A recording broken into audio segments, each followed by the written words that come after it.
Assalamualaikum warahmatullahi wabarakatuh. Anakku, kembali lagi di pelajaran ilmu pengetahuan sosial. Semoga selalu diberi kemudahan dan kesehatan oleh Allah, menjadi anak-anak yang berguna bagi nusa bangsa dan agama.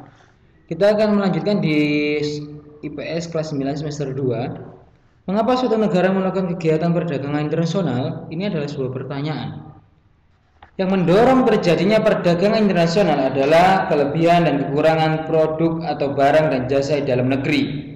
Artinya, untuk memenuhi kebutuhan penduduk suatu negara memproduksi barang atau jasa. Produksi untuk komoditas tertentu mungkin berlebih, tetapi untuk komoditas lainnya mungkin kurang atau tidak ada sama sekali. Kelebihan produksi untuk dijual atau diekspor negara lain. Sementara itu, kekurangan komoditas tertentu didatangkan atau diimpor dari negara lain. Jadi perdagangan internasional timbul untuk menjual kelebihan produksi dan untuk mengimpor kekurangan produksi. Itu disebut dengan perdagangan internasional. Kenapa muncul yang namanya perdagangan ini? Selanjutnya, faktor yang mendorong terjadinya perdagangan internasional. Yang mendorong adalah kemajuan iptek telah membawa dampak dalam bidang sosial dan budaya, terutama ekonomi. Perkembangan ilmu pengetahuan dan teknologi di bidang ekonomi dapat dilihat pada peningkatan efisiensi produksi, sehingga memungkinkan setiap negara melakukan spesialis produk. Hasil produksi suatu negara kadang seluruhnya tidak habis dikonsumsi oleh masyarakat negara tersebut atau negara tertentu. Hal tersebut kemungkinan atau kemudian mendorong suatu negara untuk memperdagangkan hasil produksi ke negara lain. Sementara untuk perbedaan sumber daya alam, iklim, penduduk, dan keahlian yang berbeda-beda antara satu negara dengan negara lain menyebabkan perbedaan kualitas dan kualitas barang yang dihasilkan serta biaya yang diperlukan. Selain hal-hal di atas, ada beberapa faktor lain yang mempengaruhinya. Yang sudah Pak Rahman sediakan ada 4 di sini. Yang pertama adalah perbedaan hasil produksi, yang kedua perbedaan kondisi geografi, yang ketiga adalah perbedaan kualitas sumber daya manusia, yang terakhir adalah perbedaan kebudayaan dan gaya hidup.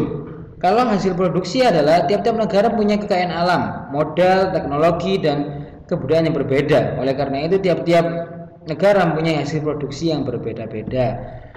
Yang kedua, perbedaan kondisi geografis. Setiap negara memiliki potensi alam berbeda. Ada yang kaya hasil hutan, perikanan, maupun tambang.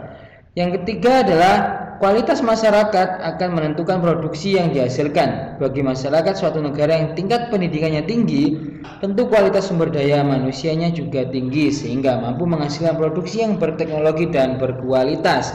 Yang terakhir adalah perbedaan kebudayaan dan gaya hidup. Dengan adanya perbedaan dan kebudayaan dan gaya hidup, masyarakat suatu negara satu dan negara lain dapat menyebabkan perbedaan terhadap produksi yang dihasilkan. Contohnya Indonesia dengan produksi batiknya yang terkenal mancanegara. Jadi Turki karpetnya, Jepang pakaian kimono dan sebagainya. Selanjutnya adalah manfaat perdagangan internasional. Manfaat perdagangan internasional. Perdagangan internasional membawa manfaat bagi suatu negara. Apa sajakah manfaat dari perdagangan internasional? Beberapa manfaat yang diperoleh oleh suatu negara dalam melakukan perdagangan internasional sebagai berikut. Yang pertama, kebutuhan setiap negara akan dapat terpenuhi. Sebagai contoh Indonesia, walau Indonesia juga memiliki hasil minyak bumi, tapi untuk memenuhi kebutuhan dalam negeri masih kurang. Maka untuk memenuhi kekurangan tersebut, kita membeli atau mengimpor minyak dari negara-negara OPEC seperti Arab Saudi.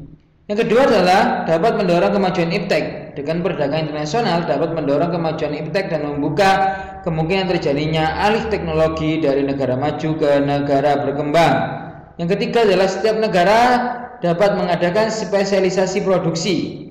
Spesialisasi produksi artinya mengkhususkan pada produksi tertentu. Sebagai contoh, Indonesia sebagai negara agraris yang tanahnya subur, sudah tentu atau pasti di situ akan lebih mengkhususkan pada hasil pertanian untuk diekspor ke negara-negara yang tanahnya kurang subur atau ditumbuhi padi susah, itu bisa. Sedangkan Jepang lebih mengkhususkan mengekspor pada produksi teknologi seperti mobil, Beat, Vario, apalagi Revo, Supra X, Grand dan lain sebagainya.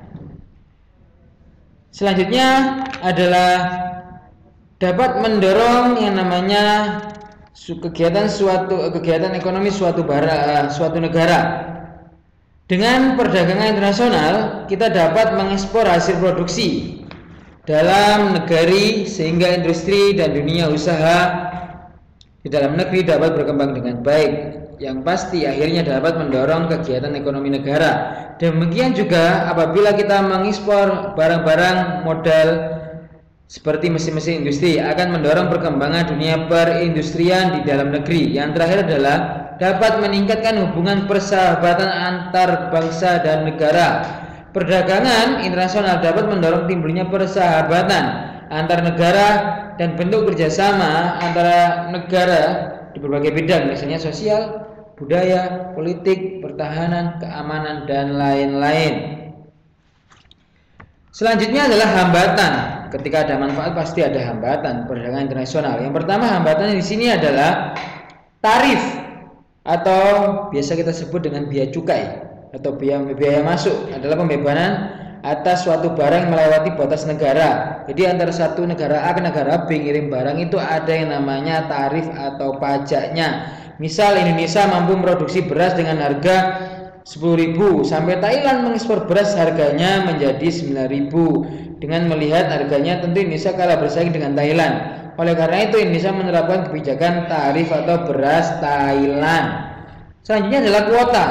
Kuota adalah suatu kebijakan yang membatasi jumlah produksi atau produk impor. Hal ini dapat mengurangi jumlah produk impor yang ditawarkan dalam negeri sehingga harga jualnya naik. Tingginya harga jual dapat mengaruhi daya beli konsumen terhadap produk impor. Yang ketiga adalah larangan ekspor dan impor. Larangan ekspor adalah kebijakan melarang ekspor produk tertentu. Contohnya benih lobster dan sebagainya. Ada syarat-syarat tertentu, ada barang-barang tertentu yang susah untuk diekspor.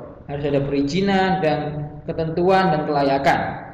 Tujuannya untuk mendorong industri dalam negeri sehingga kesempatan kerja menjadi luas. Komoditas yang dilarang untuk diekspor, misalnya rotan, kayu gelondongan, dan kelapa sawit mentah. Larangan impor dilakukan untuk melarang impor produk tertentu seperti pakaian, kendaraan bermotor bekas. Tujuannya menaikkan harga jual produksi dalam negeri dan mendorong kinerja industri dalam negeri. Yang keempat adalah pengendalian devisa. Aturan ini dikenakan atas transaksi pembayaran impor yang harus izin pada bank sentral. Pelaksanaannya mulai pemberian izin dan peraturan ketat sehingga menyulitkan importir dan eksportir. Yang kelima adalah hambatan non-tarif. Hambatan non-tarif berkaitan erat dengan kualitas barang impor. Artinya barang yang diimpor harus memenuhi persyaratan yang ditentukan suatu negara. Jadi barang impor harus mendapatkan sertifikat uji layak sebelum dipasarkan. Keenam adalah subsidi. Subsidi adalah pemberian bantuan dari pemerintah kepada produsen dalam negeri. Tujuannya untuk melindungi produsen yang sedang dalam berkembang dan menjaga daya beli konsumen untuk jangka pendek. Subsidi menguntungkan produsen, akan tetapi untuk jangka panjang mengakibatkan produksi menjadi tidak efisien sehingga daya saing menjadi lemah. Terakhir adalah diskriminasi harga. Diskriminasi harga merupakan kebijakan yang membedakan harga suatu produk di dua pasar atau lebih. Kebijakan ini diterapkan untuk mendapatkan keuntungan maksimal. Misalnya harga produksi kerajinan di pasar dalam negeri lebih murah untuk dibandingkan pasar luar negeri. Itu aja anak dari manfaat dan hambatan. Ketika ada pertanyaan bisa diskusikan di grup dan bisa chat pribadi pada Pak Rahman. Sekian dari Pak Rahman. Wallahul muwaffiq ila aqwamit thoriq. Wassalamualaikum warahmatullahi wabarakatuh.